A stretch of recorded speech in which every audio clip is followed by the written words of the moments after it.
Park Dong-woo opened his eyes to the same gray walls he had seen every day for 3 years. The biocontainment cell was small, just big enough for him to lie down and take a few steps. Through the clear energy barrier, he could see other cells stretching down a long corridor. Each one held a different alien creature. The prison ship Nexus Terminus was huge. It carried thousands of prisoners from all over the galaxy. Dong-woo was the only human on the ship. He was probably the only human left alive anywhere. He remembered the day everything changed. Earth had just made contact with aliens for the first time. The meeting was supposed to be peaceful. Instead, it became a nightmare. The aliens called themselves the Vorthok Empire. They came with big ships and powerful weapons. Within hours, Earth was burning. Within days, it was dead. Dong-woo was a lieutenant in the Terran Defense Force. He was captured during the last battle above Earth's moon. The Vorthoks kept him alive because they wanted to study humans. They were curious about his species. They ran tests on him, took samples of his blood, and asked him many questions. The other prisoners looked at him with strange eyes. Some felt sorry for him. Others were just curious. Most aliens in the galaxy had heard about what happened to Earth. The Vorthoks had destroyed it so quickly that few species even knew humans existed. Every day was the same. Guards would bring food. Scientists would run tests. Dong-woo would sit in his cell and think about home. He thought about his family, his friends, and everyone who had died. The anger inside him grew stronger each day. The aliens around him were different from humans. The tall, thin Meladins never fought back. They accepted their fate quietly. The rock-like Krathok warriors raged and screamed, but they never tried to escape. The smart Centauri calculated everything, but they never found a way out. Dong-woo was different. He watched everything. He learned the guards' routines. He studied the ship's layout. He listened to conversations in languages he slowly began to understand. Humans were good at adapting. It was what kept them alive on Earth for millions of years. On the day everything changed, alarms started ringing throughout the ship. The gravity generators were failing. Most aliens could only live in one type of gravity. When it changed, they became sick and confused. The Meladins fell over. The Krathok stumbled around. Even the guards had trouble moving. But Dong-woo felt fine. Humans had evolved on a planet with changing conditions. They could adapt to almost anything. While everyone else was confused, he stayed calm and watched for his chance.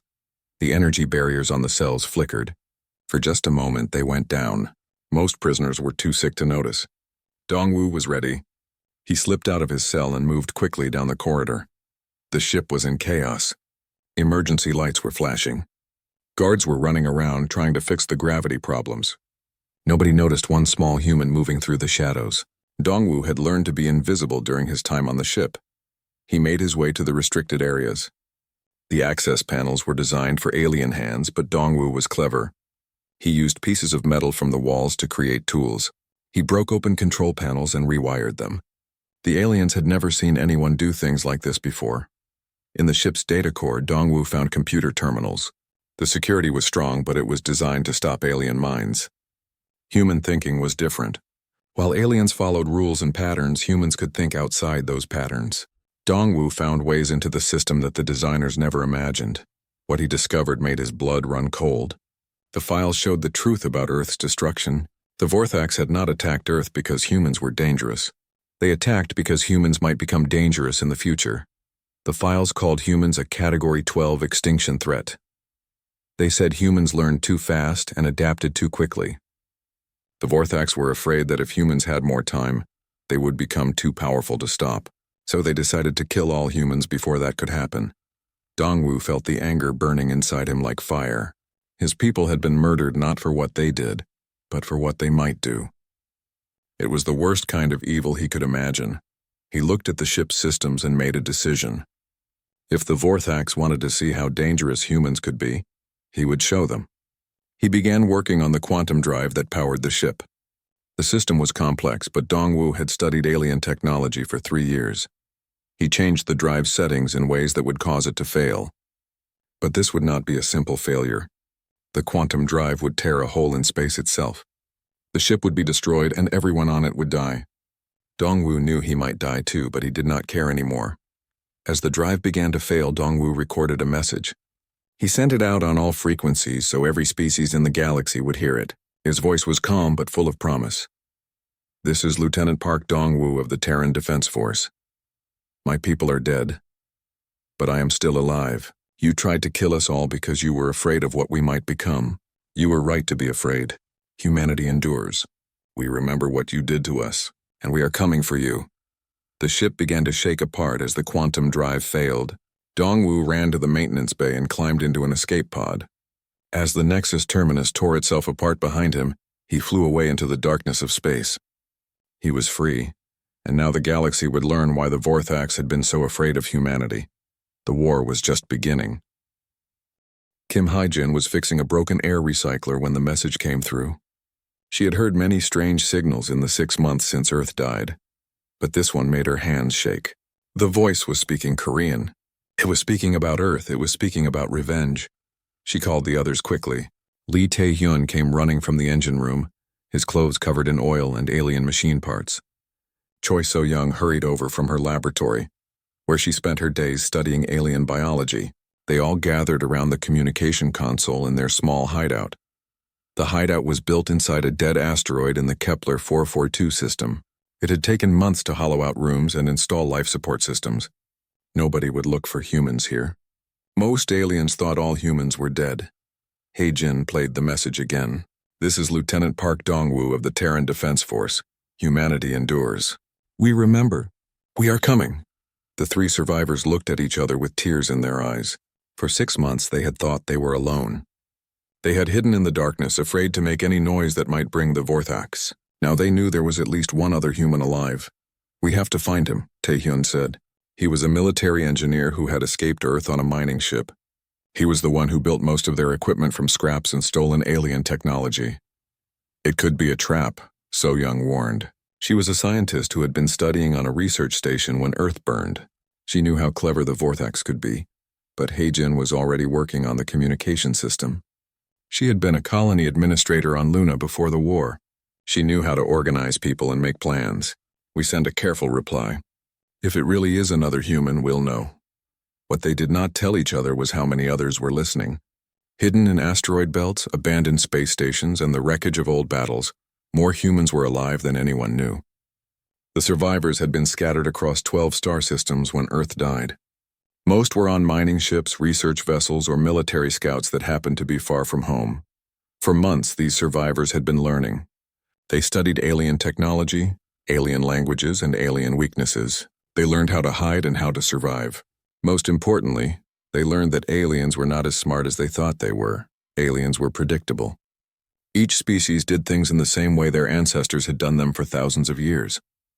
The logical Centauri always used logic. The warrior Krathok always fought directly. The peaceful Meladans always tried to avoid conflict. But humans were different. Humans could be logical when they needed to be, or fight when they had to, or hide when it was smart. When Dong-woo's location beacon finally activated 2 weeks later, the human survivors were ready. Hae-jin's group was just one part of a network that had been growing in secret. They had stolen ships, modified weapons, and learned alien military codes. The rescue mission was led by a former Earth Navy captain named Ryu Jin-ho. He commanded a small fleet of ships that looked like alien vessels, but had been changed by human engineers. The aliens who built them could never imagine the modifications humans had made. The Vorthak patrol fleet guarding Dong-woo's area had 12 ships. They were confident and relaxed. Their sensors showed only empty space and a few small asteroids. They did not know that 3 of those asteroids were actually human ships covered in fake rock. The attack began without warning. The humans did not follow any known military tactics. Instead of attacking the strongest ships first, they targeted the communication vessels. Instead of using standard weapons, they fired modified mining charges that created electromagnetic pulses. The Vorthak ships tried to fight back, but they could not predict what the humans would do next. When the aliens moved to protect their command ship, the humans attacked their engines. When the aliens tried to call for help, the humans jammed their signals. When the aliens tried to retreat, the humans were already blocking their escape routes. In less than 20 minutes, the entire patrol fleet was destroyed or disabled. The humans moved through the wreckage like ghosts, taking what they needed and leaving no evidence of who had attacked. To anyone investigating later, it would look like the ships had simply disappeared. Dongwu was rescued from his escape pod by Hai-Jin herself. When he saw her face, he almost cried. She was the first human he had seen since his capture. They spoke in Korean, sharing news in tears. "How many of us are left?" Dongwu asked. "More than the aliens think," Hai-Jin replied. "Maybe 50,000 scattered across the outer systems. We've been hiding, learning, and preparing." Dongwu told them about the prison ship and what he had learned from the Vorthak files. The aliens had destroyed Earth not because humans were evil, but because they were afraid of human potential. They had tried to commit genocide based on fear. They were right to be afraid, Taehyun said quietly. "We've learned things in these 6 months that they can't imagine." So-young showed Dongwu her research on alien psychology. Every species in the galaxy evolved to fill one role. They think in patterns that never change. But humans evolved as hunters and toolmakers. We adapt to anything. As they flew back to the hidden base, Dongwu looked out at the stars. Somewhere out there, the Vorthak Empire controlled thousands of worlds. They had fleets of millions of ships and armies of billions of soldiers. But they had made one terrible mistake. They had tried to kill humanity, but they had not finished the job. The survivors were no longer the peaceful species that had reached out to the stars looking for friends. They had become something harder, smarter, and more dangerous. The aliens had created their own worst nightmare. They had turned humanity into exactly what they feared most, a species with nothing left to lose and everything to prove. The war was about to begin in earnest. Admiral Yoon Gi-tak looked tired.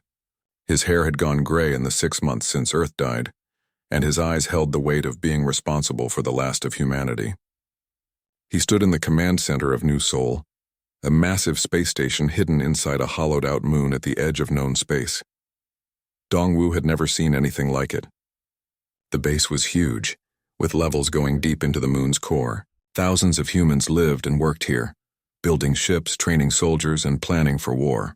It was like a city floating in space. "Welcome home, Lieutenant," Gi-tak said when Dongwu arrived. "Though I suppose home is a different concept now." The Admiral led Dongwu through the base. They passed workshops where engineers were taking apart alien technology and putting it back together in new ways. They saw training rooms where soldiers practiced fighting techniques that no alien had ever imagined. They visited laboratories where scientists studied alien biology, looking for weaknesses. "How many?" Dongwu asked. 47,812, Gi-tak replied without hesitation. "Every human we've been able to find and rescue, scattered across 53 hidden bases in 12 star systems, all of them officially dead according to Vorthak records." In the briefing room, Dongwu met the other leaders of the human resistance. Dr. Zhang Mi-rei was the chief scientist, a woman who had spent her career studying alien cultures. Captain Nam Soo-jin commanded the intelligence division, gathering information about alien activities across the galaxy. They showed Dongwu what they had learned from the prison ship's data. The Vorthak Empire was vast, controlling nearly half the galaxy, but it was also fragile. It depended on each alien species doing exactly what they had always done. "Look at this," Dr. Zhang said, showing him a holographic map of the galaxy. "The Centauri handle all administration and logistics. The Melodans grow food and manage agriculture. The Krathok serve as soldiers and police. Every species has one job and they never change. It's efficient," Captain Nam added, "but it's also predictable. When you know exactly what each species will do, you can plan around them." Dongwu studied the data. The Vorthak Empire was like a giant machine, with each species serving as a different part. But humans did not fit into this machine. Humans could do any job, learn any skill, and adapt to any situation. That's why they tried to kill us, he realized. We don't fit their system. Exactly, Dr. Zhang said. Every other species evolved to be specialists. Humans evolved to be generalists. We're the only species that combines logic, creativity, aggression, and cooperation all in one. The implications were staggering. The entire galactic civilization was built on the idea that each species had its place and would stay there. But humans could be anywhere, do anything, and become whatever they needed to be. To the rigid Vorthak system, humanity was chaos itself. "So what do we do?" Dongwu asked. Admiral Gi-tak smiled, and it was not a pleasant expression. "We show them what chaos can accomplish." The plan was unlike anything the galaxy had ever seen. Instead of building a massive fleet to fight the Vorthaks directly, the humans would attack the Empire's weakness, its dependence on predictability. Captain Nam's intelligence teams had already begun infiltrating alien communication networks. They planted false information designed to make different species distrust each other. They created fake evidence of rebellions and conspiracies. They sent messages that would confuse and frighten alien commanders. The key was understanding how each species thought. The logical Centauri could be driven to paranoia by presenting them with problems that had no logical solution. The peaceful Meladans could be terrified by threats they could not understand. The proud Krathok could be humiliated by enemies they could not fight honorably. "We're not just fighting a war," Dr. Zhang explained. "We're changing the rules of how wars are fought." The first major operation began 3 days after Dongwu's arrival. Captain Nam led a team to hijack a Vorthak supply convoy. But they did not steal the supplies. Instead, they planted evidence that the Krathok guards had been working with rebel groups. The evidence was false, but it was perfectly crafted to match Vorthak fears. Within days, the Empire began investigating its own soldiers. Krathok warriors who had served loyally for years were arrested and questioned. Trust between species began to break down. More operations followed.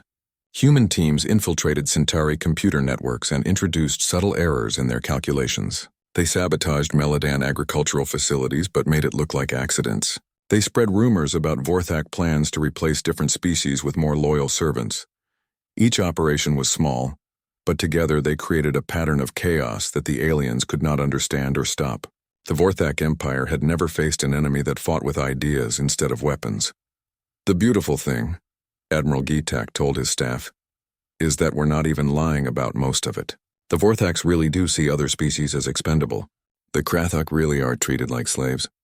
The Meladans really have no rights. We're just helping everyone see the truth." As reports came in from across the galaxy, it became clear that the strategy was working. Alien species that had been loyal to the Empire for centuries were beginning to question their place in it. Some were even starting to rebel. But Dongwu understood that this was just the beginning. The humans had revealed the Empire's weakness, but they had also revealed their own existence. Soon the Vorthaks would know that humanity had survived. When that happened, the real war would begin.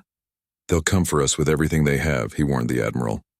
"I'm counting on it," Gitak replied, "because when they do, we'll be ready to show them what humans can really accomplish when they have nothing left to lose." The galaxy was about to learn that chaos was not humanity's weakness. It was their greatest weapon.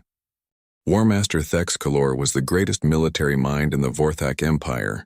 He had conquered 47 star systems and crushed 23 rebellions. His fleet of 10,000 ships had never known defeat. But as he studied the reports coming in from across the galaxy, he felt something he had never experienced before. Confusion. The Empire was falling apart, and he could not understand why. Loyal species were turning against each other. Supply lines were failing for no apparent reason. Communication networks were carrying false information that created panic and suspicion everywhere. "It has to be the humans," his intelligence officer reported. The pattern started after the prison ship Nexus Terminus was destroyed. The only survivor was a human named Park Dongwu. Thex Kalor examined the files on humanity. The species had been classified as extinct after the destruction of Earth, but now it seemed some had survived and were somehow responsible for the chaos spreading through the Empire. "How many ships does this human rebellion have?" he asked. "Unknown, sir. Our scouts report no large fleets anywhere in the galaxy. Whatever they're doing, they're not fighting like any species we've encountered before." This troubled Thex Kalor more than 1,000 enemy ships would have. He understood conventional warfare. He could predict how any known species would fight. But humans were fighting in ways that made no sense according to everything he knew about military strategy. The hunt began with massive fleet movements. Thex Kalor deployed his ships across the galaxy, searching every system where humans might be hiding. He expected to find secret bases and enemy fleets. Instead, his forces found nothing but empty space and the occasional piece of debris. What he did not know was that Colonel Oh Byung-ho was watching every move his fleet made. The human commander had been a special forces officer on Earth, trained in unconventional warfare. Now he led the resistance forces with tactics that seemed impossible to alien minds. When Vorthak fleets entered the Tau Ceti system looking for human bases, they found only asteroid fields and dead planets. They did not notice that some of the asteroids were actually disguised ships. or that the dead planets had hidden installations. The humans let the aliens search for 3 days before attacking. The attack came from everywhere and nowhere. The asteroids revealed themselves as ships and fired modified mining charges that disabled alien engines. Hidden bases on the planets launched swarms of small fighters that moved like no alien pilot could fly. The humans used the asteroid field itself as a weapon, redirecting space rocks into collision courses with enemy ships. But the strangest part was how the humans fought. When Krathok warriors tried to board human ships for glorious combat, they found the ships empty except for automated defenses. When Centauri commanders tried to calculate human tactics, the humans would suddenly change their entire strategy for no logical reason. They're not following any known patterns of warfare, Thexcalor's tactical officers reported. They attack when they should retreat when they should attack, and sometimes they don't fight at all. Lieutenant Commander Kang Yu-jin was responsible for the psychological warfare campaign. She had studied alien psychology for months, learning exactly what scared each species. Her teams broadcast specially designed messages that exploited the deepest fears of different alien minds. To the logical Centauri, she sent mathematical problems that had no solution, driving them to nervous breakdowns as they tried to find answers that did not exist. To the peaceful Melodons, she broadcast sounds of violence and destruction that kept them awake at night with terror. To the proud Krathok, she showed recordings of humans defeating their warriors in ways that violated every concept of honorable combat. The psychological impact was devastating.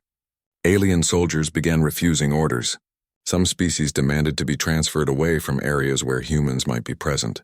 Others simply abandoned their posts and fled to their home worlds. But the worst effect was on the Vorthax themselves. They had built their empire on the belief that they understood all species in the galaxy. The existence of unpredictable humans challenged everything they thought they knew about the universe. As the months passed, more and more alien species began to copy human tactics. Rebels on conquered worlds started using guerrilla warfare instead of direct confrontation. Oppressed species began to think creatively about resistance instead of accepting their fate. The Melodons, who had been peaceful farmers for thousands of years, suddenly began sabotaging food shipments in ways that looked like accidents. The Centauri started introducing deliberate errors into their administrative systems, causing bureaucratic chaos throughout the empire. Even some Krathok warriors began to question whether honorable defeat was better than dishonorable victory. The humans are teaching other species to think like humans, Dr. Zhang reported to Admiral Gitak from her research station. They're spreading the concept of adaptability like a virus through the galaxy. This was perhaps the most terrifying aspect of the human threat from the Vorthak perspective. It was not just that humans could not be predicted or controlled. It was that their very existence was teaching other species that they too could change, adapt, and break free from their predetermined roles. Colonel O's forces struck again and again, always in ways that defied military logic. They would rescue prisoners from heavily guarded facilities, not by fighting through the defenses, but by convincing the guards that the prisoners had already been transferred elsewhere. They would destroy entire supply depots by introducing small malfunctions that cascaded into total system failures. Each victory taught the galaxy's oppressed species new possibilities. If humans could defeat Vorthak fleets with inferior numbers and equipment, perhaps other species could too. If humans could think their way out of impossible situations, perhaps others could learn to do the same. War Master Thexcalor realized he was not just fighting a rebellion. He was fighting the spread of a dangerous idea, that the natural order of the galaxy was not actually natural, inevitable, or permanent. They must be destroyed completely, he reported to the Vorthak Emperor. Not just defeated but eliminated so thoroughly that no trace of their influence remains. If other species continue to learn from human examples, the empire will fall. The Emperor agreed and mobilized every ship, every soldier, and every weapon the empire possessed. The final campaign against humanity would be unlike anything the galaxy had ever seen. But the humans were ready for them.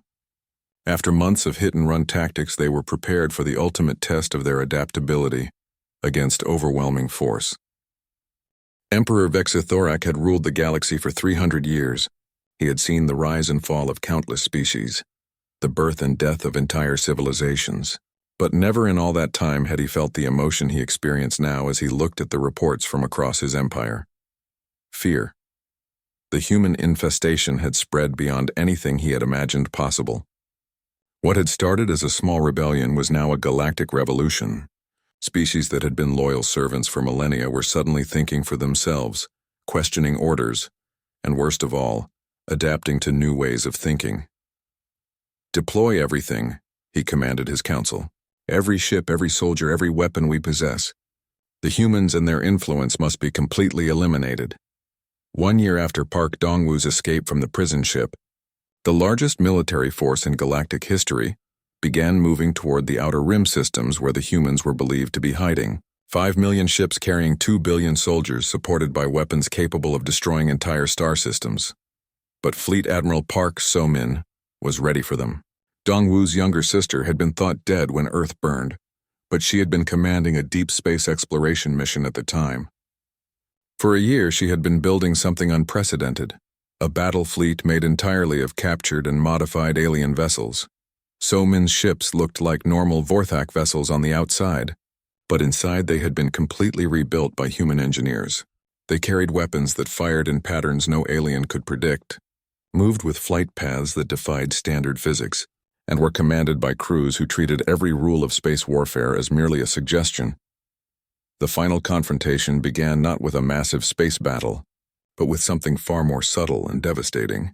As the Vorthak armada approached the outer rim, they found their communication systems failing one by one. Messages between ships became garbled. Orders from high command were lost or corrupted. Navigation systems began providing false information. General Kim Won-shik led the ground assault teams that infiltrated the Vorthak fleet itself. His soldiers did not fight their way aboard enemy ships. Instead, they convinced alien crews that they belonged there, used stolen uniforms and forged credentials, and spread chaos from within. "The key," Won-shik explained to his teams, "is that aliens expect everyone to follow procedures. They cannot imagine someone simply walking onto their ship and claiming to belong there." While the Vorthak fleet struggled with internal sabotage and communication failures, So-min's ships attacked the infrastructure that held galactic civilization together. They targeted communication relays that connected different star systems, trade routes that carried essential supplies, and administrative centers that managed the Empire's bureaucracy. The humans did not try to hold territory or destroy enemy fleets in traditional battles. Instead, they systematically dismantled the complex systems that allowed a galactic empire to function.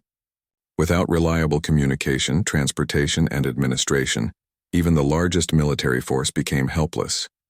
But the real terror was not military. It was ideological.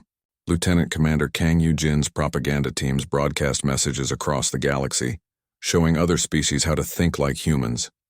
They taught the concepts of creativity, adaptability, and individual potential. "You are not trapped by your biology," the broadcasts proclaimed in hundreds of different languages. "You can learn, grow, and become more than your species was designed to be." The humans prove it is possible. The effect was immediate and devastating. On worlds across the galaxy, alien species began to rebel not just against Vorthak rule but against their own limitations. Meladen farmers started creating new types of art instead of just growing food. Centauri administrators began writing poetry and music instead of just following logical procedures. Krathok warriors started using strategy and creativity instead of just charging into battle. The final battle took place at Nexus Prime, the capital world of the Vorthak Empire. But it was not a battle in any traditional sense. General Won-shik led a small force that infiltrated the planet not to conquer it, but to broadcast a message to the entire galaxy.